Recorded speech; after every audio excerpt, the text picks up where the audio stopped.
Hello everyone और आप सबका स्वागत है बायोलॉजी लेक्चर सीरीज में। और आज हम डिस्कस करेंगे नीट के previous year questions. So we are going to discuss NEET previous year questions for the topic cell cycle and cell division. ठीक है, तो आपको इसका पैटर्न अब तक नीट का पता लग गया होगा कि नीट में किस प्रकार के क्वेश्चंस आते हैं। तो हमने जो प्रीवियस लेक्चर था हमारा उसमें अलग अलग प्रकार के क्वेश्चन सॉल्व किए थे। तो कुछ क्वेश्चंस होते हैं वो काफ़ी डायरेक्ट होंगे, जैसे आपको कोई स्टेज पूछी जाएगी माइटोसिस या मियोसिस की, और आपको उस स्टेज का के बारे में उसके कैरेक्टरिस्टिक फीचर लिखे होंगे, तो आपको बताना होगा कि उस स्टेज से रिलेटेड कौन सी स्टेटमेंट सही है। फिर कुछ क्वेश्चंस होते हैं स्टेटमेंट बेस्ड, तो आपको 4 स्टेटमेंट दी जाएगी और आपको उसमें से करेक्ट और इनकरेक्ट स्टेटमेंट चूज करना होता है। और फिर होते हैं कुछ कॉलम बेस्ड क्वेश्चन, ठीक है, जहाँ पे आपको 2 कॉलम्स दिए जाएंगे और आपको उन दोनों कॉलम्स जो है उसको मैच करना होगा। आइए अब हम सॉल्व करते हैं, स्टार्ट करते हैं हम पहले क्वेश्चन से। तो पहला क्वेश्चन क्या है, which one of the following structures will not be common to mitotic cells of the higher plants. तो इनमें से कौन सा स्ट्रक्चर, ठीक है, 4 आपको ऑप्शन दिए गए हैं, इनमें से कौन सा स्ट्रक्चर जो है वो जो माइटोटिक सेल्स होते हैं हायर प्लांट्स में उनके लिए कॉमन नहीं है, will not be common to mitotic cells. ठीक है, अब ऑप्शन है सेल प्लेट, सेंट्रियोल, सेंट्रोमियर और स्पिंडल फाइबर्स। ठीक है, आपको इन चारों में से बताना है कि प्लांट सेल में, प्लांट सेल की बात कर रहे हैं यहाँ पे, प्लांट सेल में कौन सा स्ट्रक्चर मौजूद नहीं होता, means will not is not commonly observed in the mitotic cells of the higher plant. तो ये नीट 1997 में आया हुआ है। तो आप देख सकते हैं, आपको इस क्वेश्चन को बहुत ध्यान से पढ़ना है, तभी आप इसको सॉल्व कर पाएंगे। तो ऑप्शन से सेल प्लेट, तो सेल प्लेट फॉर्मेशन ये कहाँ होती है, साइटोकाइनेसिस के दौरान। तो साइटोकाइनेसिस जिसका मतलब होता है साइटोप्लाज्मिक डिवीजन, और इसके अंत में 2 सेल्स बन जाते हैं। तो जो प्लांट सेल होता है उसमें साइटोकाइनेसिस को हम कैसे होती है, बाय सेल प्लेट फॉर्मेशन। ठीक है, और एनिमल्स में क्या होती है, कैसे होती है ये, बाय क्लीवेज फरो फॉर्मेशन। ठीक है, तो अगर हम साइटोकाइनेसिस की बात करें तो प्लांट्स में क्या होता है, it is by cell plate formation.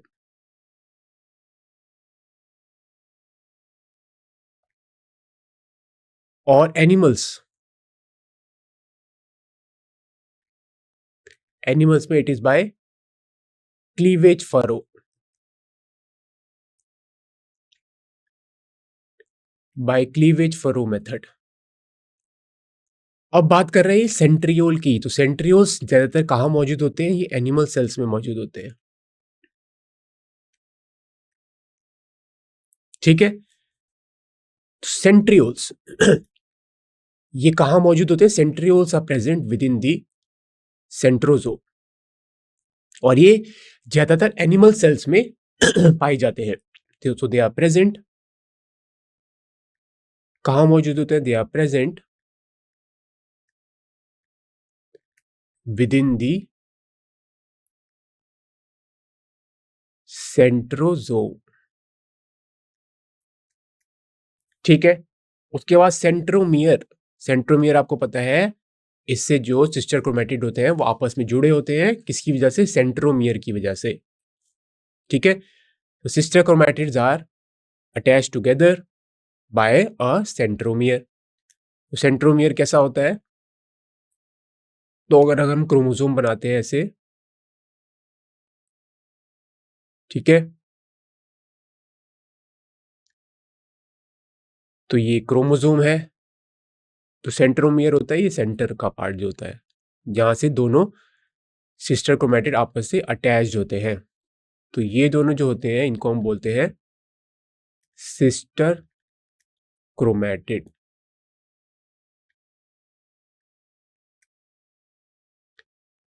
और इसको क्या बोलते हैं हम, सेंट्रोमियर। क्लियर, और ये क्या है हमारा, ये एक क्रोमोसोम है।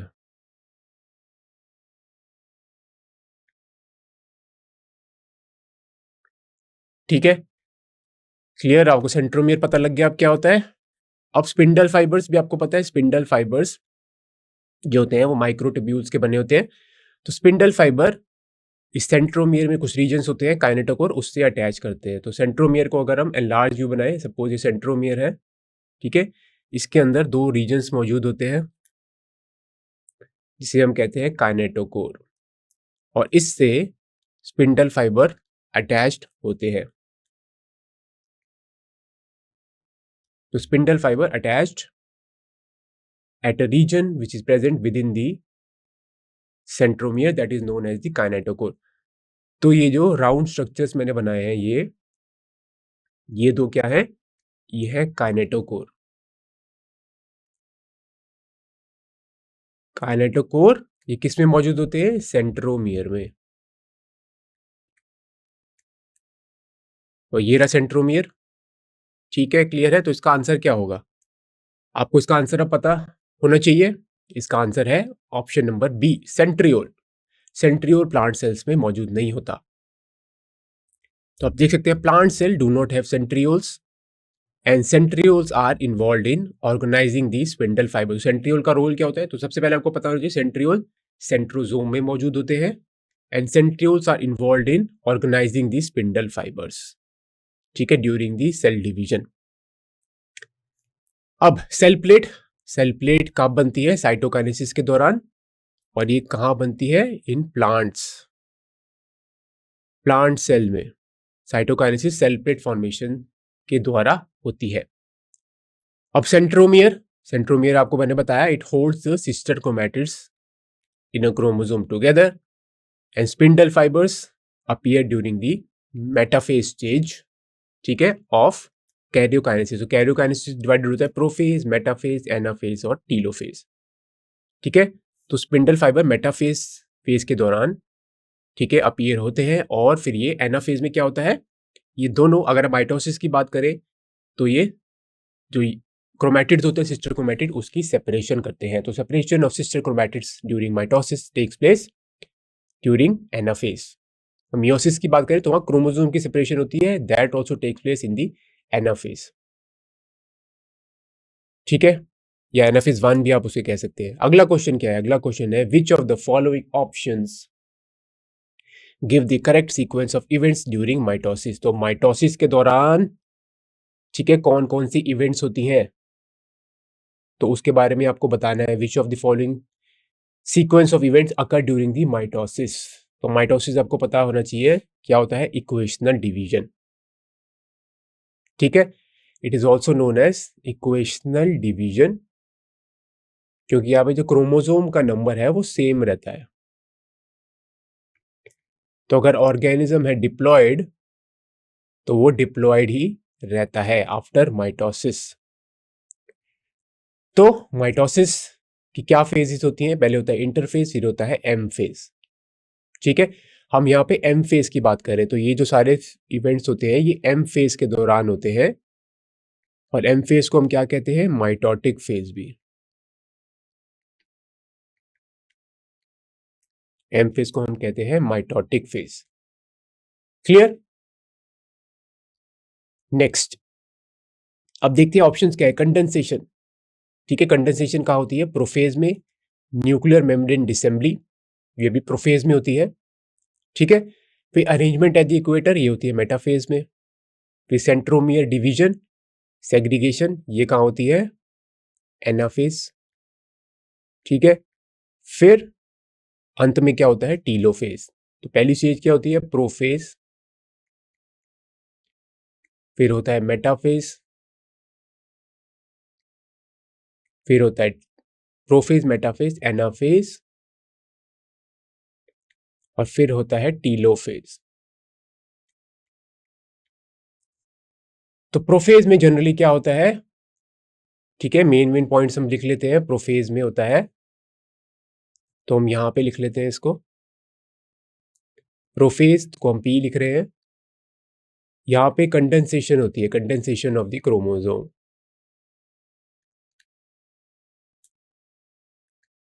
There is a condensation of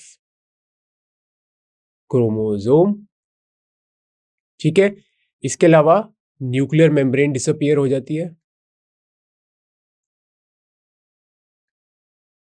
ठीक है, न्यूक्लियर मेम्ब्रेन डिसअपियर। फिर सेलुलर ऑर्गेनल्स होते हैं, that also disappear. Cell organelles आप लिख सकते हैं।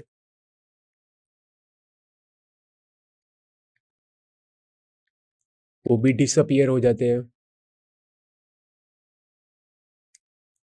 फिर बात करते हैं मेटाफेज की। तो मेटाफेज का क्या कैरेक्टरिस्टिक फीचर होता है? यहां पे the chromosomes are arranged at the equator. Chromosomes are arranged at equator. ठीक है, ये होता है। फिर एनाफेज में क्या होता है? अगर हम माइटोसिस की बात करें, माइटोसिस की बात कर रहे हैं यहाँ पे, तो माइटोसिस में एनाफेज के दौरान क्या हो रहा है? सबसे पहले तो सेंट्रोमियर की डिवीजन होती है माइटोसिस में, तभी इसको हम बोलते हैं इक्वेशनल डिवीजन, क्योंकि यहाँ पे सेंट्रोमियर की डिवीजन होती है और इसकी वजह से क्या होता है? There is a separation of sister chromatid. There is a separation of sister chromatids. ठीक है तभी माइटोसिस को हम बोलते हैं इक्वेशनल डिवीजन, क्योंकि यहाँ पे सिस्टर क्रोमैटिड्स की सेपरेशन हो रही है। फिर टीलोफेज में क्या होता है? Telophase is known as the reverse of prophase. It is known as the reverse of the prophase. और यहां पे क्या हो रहा है? यहां पे डीकंडेंसेशन स्टार्ट हो जाती है। तो जो भी प्रोफेज के दौरान जो एक्टिविटीज हो रही होती है वो टीलोफेज में उसका रिवर्स होता है। डीकंसंट्रेशन भी बोल सकते हैं या हम अनकॉइलिंग भी बोल सकते हैं ऑफ क्रोमोसोम टेक प्लेस। ठीक है, और डीकंडेंसेशन हो रही है, nuclear membrane appears, nuclear membrane reappears. इसके अलावा जो सेलुलर ऑर्गेनल्स होते हैं दैट आल्सो रीअपियर्स। ठीक है, तो न्यूक्लियर मेम्ब्रेन बनती है, तो सेपरेशन कहाँ पे हो रही है? एनाफेज में। तो जो क्रोमैटिड्स हैं वो अब अलग अलग पोल्स पर पहुंच गए, they reach the opposite poles, और फिर वहां पे जो क्रोमोसोम सेट होता है उसके अराउंड एक न्यूक्लियर मेम्ब्रेन बन जाती है। ठीक है, और इसके बाद क्या होता है? टीलोफेज के बाद साइटोकाइनेसिस। तो ये हम बात कर रहे थे कैरियोकाइनेसिस के बारे में, इसकी बात होती है साइटोकाइनेसिस, जिसकी वजह से दो सेल्स बनते हैं। और माइटोसिस में जो दो सेल्स बनते हैं they are genetically similar to the parent. ठीक है, क्लियर है? तो अब आपको इस क्वेश्चन को आप आंसर कर सकते हैं। आप दूसरा ऑप्शन देख लेते हैं, कंडेंसेशन क्रॉसिंग ओवर। तो क्रॉसिंग ओवर कहाँ होती है? मियोसिस में होती है। तो ये ऑप्शन सही नहीं है, क्योंकि हम यहाँ माइटोसिस की बात कर रहे हैं। ठीक है, फिर अगला क्या है? Condensation arrangement eight the equator, centromere division, segregation और फिर टीलोफेज। और नेक्स्ट क्या है? Condensation, nuclear membrane disassembly, crossing over. तो ये भी गलत है, क्रॉसिंग ओवर क्योंकि मियोसिस में होती है। तो दो ऑप्शंस तो आप डायरेक्टली कट कर सकते हैं। ठीक है, ये ऑप्शन भी सही नहीं है, क्योंकि इसके पहले न्यूक्लियर मेम्ब्रेन डिसअसेंबली होती है। तो करेक्ट ऑप्शन क्या हुआ? कंडेंसेशन, न्यूक्लियर मेम्ब्रेन डिसेंबली, जो कि प्रोफेज के दौरान हो रहा है, arrangement eight the equator metaphase के दौरान, सेंट्रोमियर डिवीजन एनाफेज। ठीक है, सेग्रीगेशन भी एनाफेज के दौरान हो रहा है, फिर टीलोफेज होती है अंत में stage, that is the reverse of the prophase. Explanation मैं आपको पहले ही समझा चुका हूं इसकी। The correct sequence of events that occur during the mitosis are DNA condensation occur, या हम इसे बोल सकते हैं क्रोमोसोम कंडेंसेशन अकर, या इसको हम लिख सकते हैं coiling occurs, coiling of the chromosomes. ठीक है, chromosome become visible during early of the mid prophase. तो कंडेंसेशन होनी शुरू हो जाती है, ठीक है, क्रोमोसोम की, जिसकी वजह से chromosomes they are visible during the mid prophase. अब disassembly of the nuclear membrane, ये भी लेट प्रोफेज के दौरान शुरू होती है। फिर प्रोफेज जो स्टेज होती है उसके बाद नेक्स्ट स्टेज होती है मेटाफेज। अब मेटाफेज में chromosomes are aligned at the equator, ठीक है, क्लियर। उसके बाद सेंट्रोमियर डिविजन्स होती है, ये होती है एनाफेज के दौरान, जिसकी वजह से दो डॉटर क्रोमोसोम बन जाते हैं, ठीक है। ये दो डॉटर क्रोमोसोम है, ये एक्चुअली क्या होते हैं, दीज आर दी क्रोमैटिड्स, ठीक है, these are the actually sister chromatids जो सेपरेट हो रहे हैं। तो क्रोमैटिड्स को जब वो सेपरेट हो जाते हैं तब हम उसे क्या बोलते हैं, क्रोमोसोम बोलना शुरू हो जाते हैं, ठीक है। क्रोमैटिड वर्ड्स को यूज करने के बजाय अब उसे हम बोलते हैं डॉटर क्रोमोसोम। अब यहां लिखा है एनाफेज के दौरान, during anaphase segregation also occurs. तो एनाफेज के दौरान सेग्रीगेशन भी होती है, सेंट्रोमियर डिवीजन तो होती है, दूसरा क्या है, सेग्रीगेशन भी होती है, in which daughter chromosome separate and move to the opposite poles. तो ऑपोजिट पोल्स पर अब स्पिंडल फाइबर्स जो होते हैं वो इन जो सिस्टर क्रोमैटिड्स है, जिसे अब हम क्रोमोसोम बोलते हैं, डॉटर क्रोमोसोम, उसको सेपरेट करते हैं, उसको पुल करते हैं टुवर्ड्स द ऑपोजिट पोल। और जो लास्ट का स्टेज होती है वो होती है telophase, finally leads to the formation of two daughter nuclei. Telophase में क्या होता है, दो डॉटर न्यूक्लिया बन जाते हैं। कैसे? क्योंकि अब जो क्रोमोसोम सेट है, ठीक है, जो कि अलग अलग पोल्स पर, ऑपोजिट पोल्स पर जो बना है, उस क्रोमोसोम सेट के अराउंड फिर एक न्यूक्लियर मेम्ब्रेन बनती है, और जब वो न्यूक्लियर मेम्ब्रेन बन जाती है तब दो डॉटर न्यूक्लियाई बन जाते हैं, और इसके बाद साइटोकाइनेसिस होगी, और साइटोकाइनेसिस की वजह से दो सेल्स बन जाते हैं, दो जेनेटिकली आइडेंटिकल सेल्स, ठीक है। आगे चलते हैं अगले क्वेश्चन पे। तो अगला क्वेश्चन क्या है, anaphase promoting complex APC is a protein degradation machinery necessary for proper mitosis of the animal cell, ठीक है। अब इफ एपीसी इज डिफेक्टिव, अगर एपीसी जो होगा डिफेक्टिव होगा in human cell, which of the following is expected to occur, ठीक है। अगर एपीसी डिफेक्टिव होगा, और एपीसी का ये रोल क्या कह रहा है, पहले तो कह रहा है ये प्रोटीन होता है, ये प्रोटीन डिग्रेडिंग मशीनरी है, ठीक है, और ये बहुत ही इंपॉर्टेंट होता है माइटोसिस में, माइटोसिस के लिए, ठीक है। और अगर ये एपीसी डिफेक्टिव हुआ तो क्या होगा, इनमें से आपको चार कंडीशन दी हुई है, इन चारों कंडीशंस में से क्या होगा देख लेते हैं। पहली कंडीशन है क्रोमोसोम विल बी फ्रेगमेंटेटेड, यानी कि वो टुकड़े टुकड़े हो जाएगा क्रोमोसोम्स। नेक्स्ट है क्रोमोसोम विल नॉट सेग्रीगेट, ठीक है, क्रोमोसोम अलग अलग नहीं होंगे। नेक्स्ट क्या है, recombination of chromosome arms will occur, recombination हो जाएगी क्रोमोसोम आर्म्स की। क्रोमोसोम आर्म्स क्या होती है, तो ठीक है, अगर ये क्रोमोसोम है, ये इसकी आर्म्स होती है,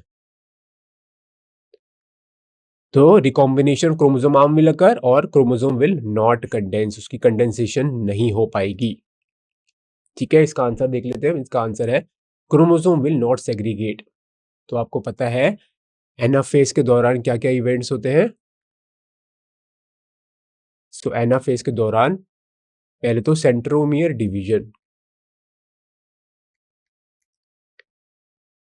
सेंट्रोमियर की डिवीजन होती है, और यहां पे फिर सेग्रीगेशन भी हो रही है, किसकी, segregation of the sister chromatid,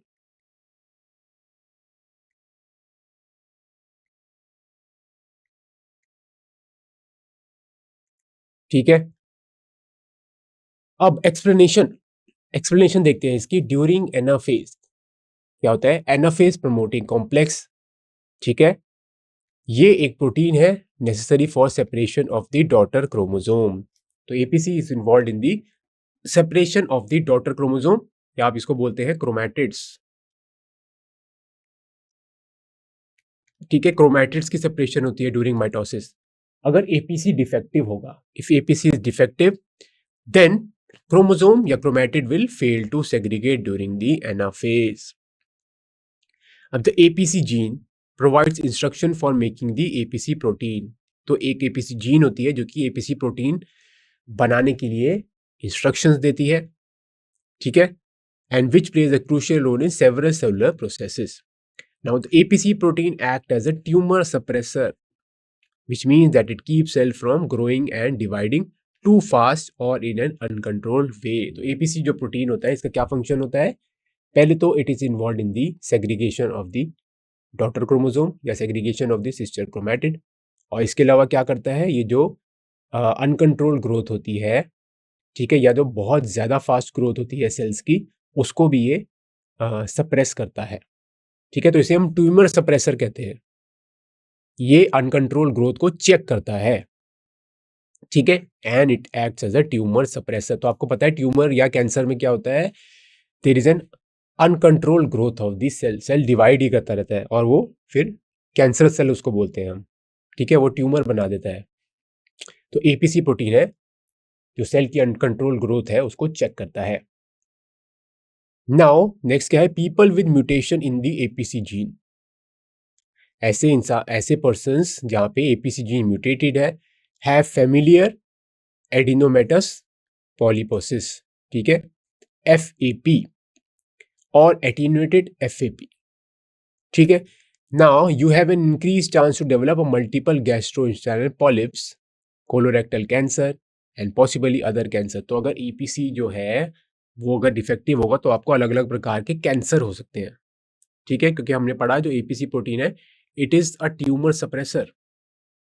ठीक है, now there are risk management option to detect cancer early और the lower risk to develop the cancer. तो हमें कुछ स्ट्रेटजीज अपनानी चाहिए जिसकी वजह से हम कैंसर को अर्ली डिटेक्ट कर सकें। ठीक है, या हमें कुछ ऐसी स्ट्रेटजी अपनानी चाहिए जिससे हम कैंसर की अकरेंस को मिनिमाइज कर सकें। ठीक है, आगे चलते हैं हम। अब अगला क्वेश्चन स्पिंडल फाइबर से रिलेटेड है। तो spindle fibre attach on to, spindle fibre कहाँ अटैच होते हैं?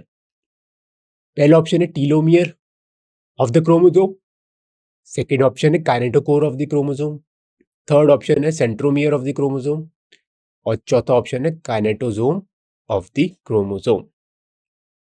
ठीक है, तो इस प्रश्न के बारे में हम पहले ही चर्चा कर चुके हैं। मैं आपको बता चुका हूं जो स्पिंडल फाइबर जो होते हैं वो जो काइनेटोकोर रीजन होता है जो कि सेंट्रोमियर में मौजूद होता है उससे अटैच होते हैं। ठीक है, तो इसका आंसर क्या होगा इस क्वेश्चन का?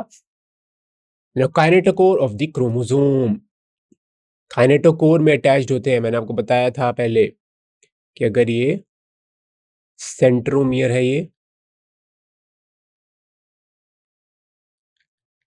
इसके बीच में दो ये काइनेटोकोर मौजूद है। ठीक है, ये दोनों क्या है? काइनेटोकोर।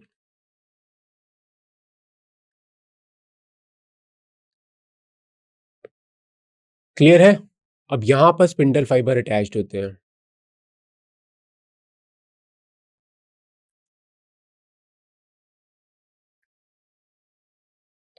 ठीक है, क्लियर है? इसकी एक्सप्लेनेशन देख लेते हैं हम। The attachment of the microtubules. ठीक है, माइक्रोट्यूब्यूल्स स्पिंडल फाइबर्स माइक्रोट्यूब्यूल्स के बने होते हैं और माइक्रोट्यूब्यूल्स ट्यूबुलिन प्रोटीन्स के बने होते हैं।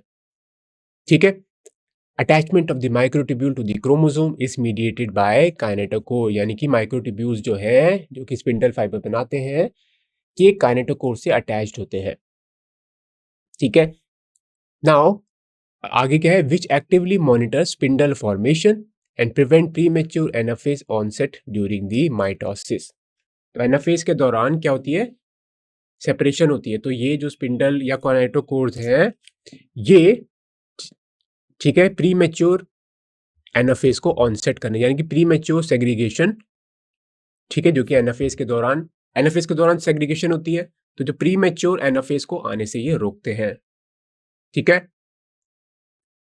अगला क्वेश्चन क्या है, विच of the following is not a characteristic feature during mitosis in somatic cells? तो ऑप्शन देख लेते हैं। Spindle fibre, disappearance of nucleolus, chromosome movement और साइनेप्सिस। तो इनमें से जो चार आपको दिए गए हैं, इनमें से which is not a characteristic feature during mitosis, mitosis के दौरान, जो कि सोमैटिक सेल्स में होता है। सोमैटिक सेल्स क्या होते हैं? डिप्लॉयड। ठीक है, इसमें दो सेट्स ऑफ क्रोमोसोम मौजूद होते हैं। इनमें से कौन से, इन चारों ऑप्शन में से कौन सा ऐसा ऑप्शन है जो माइटोसिस का कैरेक्टरिस्टिक फीचर नहीं है, जो माइटोसिस की विशेषता नहीं है? Spindle fibre, disappearance nucleus, chromosome movement और साइनेप्सिस। साइनेप्सिस मींस, ठीक है, जब होमोलोगस क्रोमोसोम पेयर करते हैं तो pairing of homologous chromosome is known as synapsis.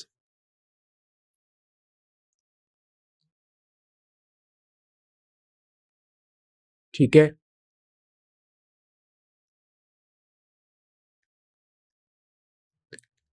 अब इसका आंसर क्या होगा? क्रोमोसोम मूवमेंट होती है माइटोसिस के दौरान, डिसअपीयरेंस ऑफ न्यूक्लियोलस भी होता है, स्पिंडल फाइबर फॉर्मेशन भी होती है, तो इसका आंसर क्या होगा? साइनेप्सिस, क्योंकि साइनेप्सिस कहाँ होता है?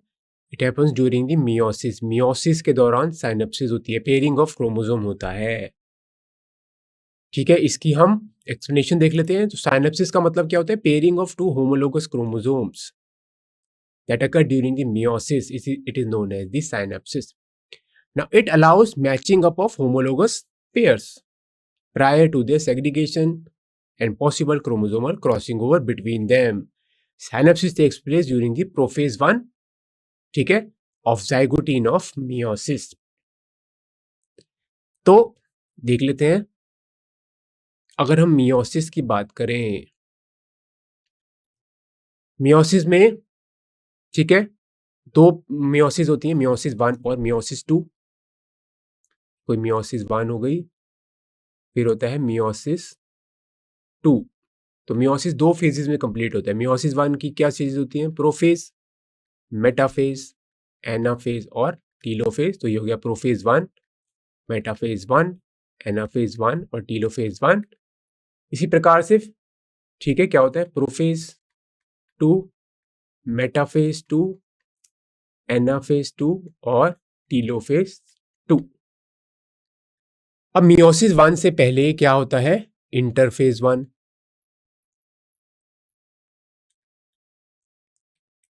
और मियोसिस 1 और मियोसिस के 2 में के बीच में क्या होता है? इंटरफेज 2।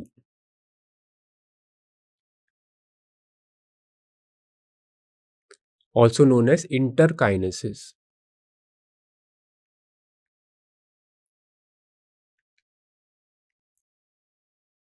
ठीक है, क्लियर? अब prophase 1 is further divided into zygotene, pachytene, diplotene, diakinesis. ठीक है, 5 स्टेजेस में लेप्टोटीन, जाइगोटीन, पैकेटीन, डिप्लोटीन और डाइकाइनेसिस, ये होती हैं प्रोफेज 1 की 4 स्टेजेस। तो अगर हम प्रोफेज 1 के बारे में बात करें, it is further divided into 5 सब स्टेजेस: लेप्टोटीन, जाइगोटीन, पैकेटीन,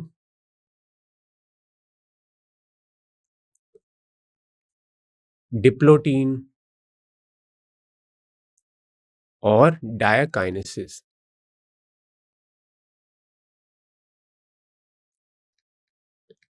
ठीक है, तो जाइगोटीन में क्या होता है? साइनेप्सिस, यानी कि पेयरिंग ऑफ होमोलोगस क्रोमोसोम। फिर पैकेटीन में क्या होता है? क्रॉसिंग ओवर और रिकॉम्बिनेशन। ऐसे डिप्लोटीन में काइजमेटा फॉर्मेशन होता है। फिर डायकाइनेसिस में टर्मिनेशन ऑफ काइजमेटा। ठीक है, तो इसके बारे में बाद में चर्चा करेंगे डिटेल में। तो यहाँ पे आपको पता है साइनेप्सिस कहाँ हो रहा है? Zygotene stage of meiosis. ठीक है, क्लियर? तो यहाँ पे इस सेशन का हम अंत करते हैं। अब आपसे मिलेंगे हम अगले सेशन में। आशा करता हूँ आपको ये सेशन काफ़ी नॉलेजेबल लगा होगा। ठीक है, तो आपने देखा होगा अब नीट में, अब आपको पता लगा होगा किस प्रकार के क्वेश्चंस आते हैं। ठीक है, यहाँ पे हमने अलग अलग प्रकार के क्वेश्चन सॉल्व किए। कुछ यहाँ पे स्टेटमेंट दी हुई थी, कहीं पे कुछ क्वेश्चन थे वो काफ़ी स्ट्रेट फॉरवर्ड थे। ठीक है, और जो बाकी के क्वेश्चन है वो हम अगले सेशन में सॉल्व करेंगे। आप सबका बहुत बहुत धन्यवाद।